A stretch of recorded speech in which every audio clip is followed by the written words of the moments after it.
Hello, everyone! We've got another hero revamp for you today. Introducing the new Alice, Queen of Blood. With this revamp, Alice will no longer use mana. We've given her a passive that continuously damages nearby enemies while restoring her HP, making her even more of a threat in sustained combat. Queen of Blood, Alice.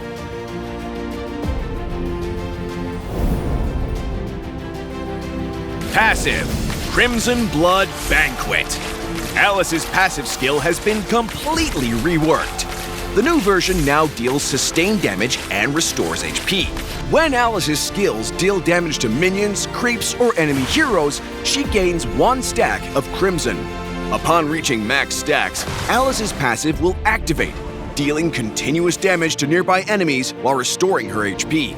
While the passive is active, hitting a creep or enemy hero with any skill will renew the passive's duration. First skill, Crimson Gleam, Scarlet Shadow. Alice's first skill still retains its original mechanics. The first part of her first skill, Crimson Gleam, launches a blood sphere in the target direction, dealing magic damage to all enemies in its path. This skill can be used again to cast Scarlet Shadow, causing Alice to blink to the location of the blood sphere. Second skill, Doom Waltz. Alice's second skill has been adjusted to synergize with her passive. Alice's second skill deals damage to enemies in the target area and slows them on hit. If her passive is active, she unleashes a second attack that deals additional damage while restoring her HP. Ultimate, Throne of Ruin. Alice's revamped ultimate now provides more AoE CC. When Alice uses her ultimate, she enters a channeling state and gains high damage reduction for the duration. Once the channeling completes, she unleashes a burst of AoE magic damage and immobilizes enemies hit.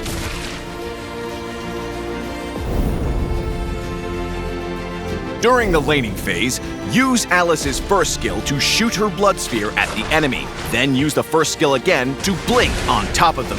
Follow up with her second skill to damage and slow the target, and stay close so her activated passive continues to deal damage.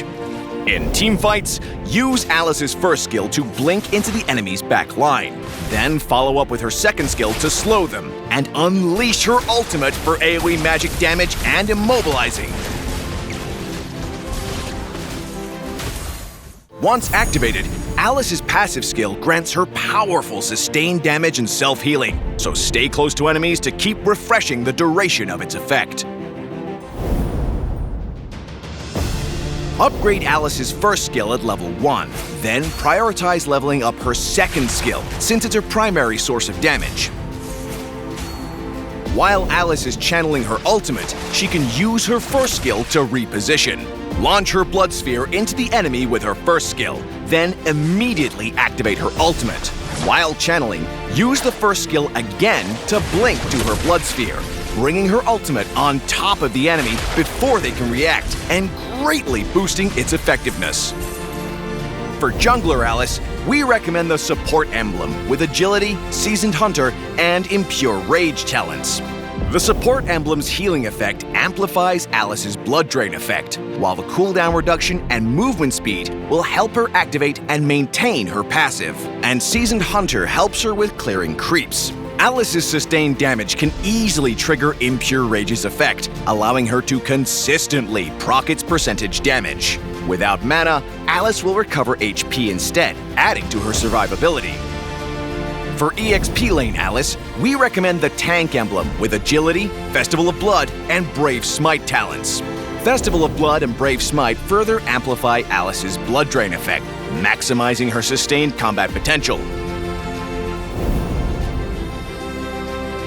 We recommend this equipment build for a Tank Alice, offering exceptional durability while maintaining her damage output.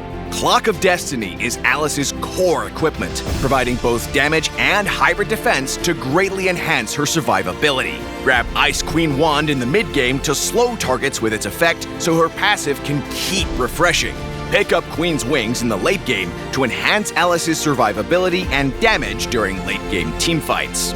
We also recommend this damage-focused build for Alice. Fleeting Time can reset her ultimate cooldown during the mid-game, enabling more frequent uses for CC. Pick up Winter Crown in the late game to further enhance Alice's survivability. We recommend the Vengeance battle spell for Alice to boost her survivability and damage potential. Alice can also take Retribution for the jungler role. Her excellent sustained damage and mobility on her first skill make her an efficient jungler by speeding up rotations and ensuring last hits. Alice's built-in mobility in CC and her strong sustained combat capabilities make her effective against heroes lacking mobility and burst, such as Cecilion and Chang'e. Enemy tanks with low damage, high HP, and limited mobility, like Uranus and Bajia, also become batteries for her blood drain in sustained fights.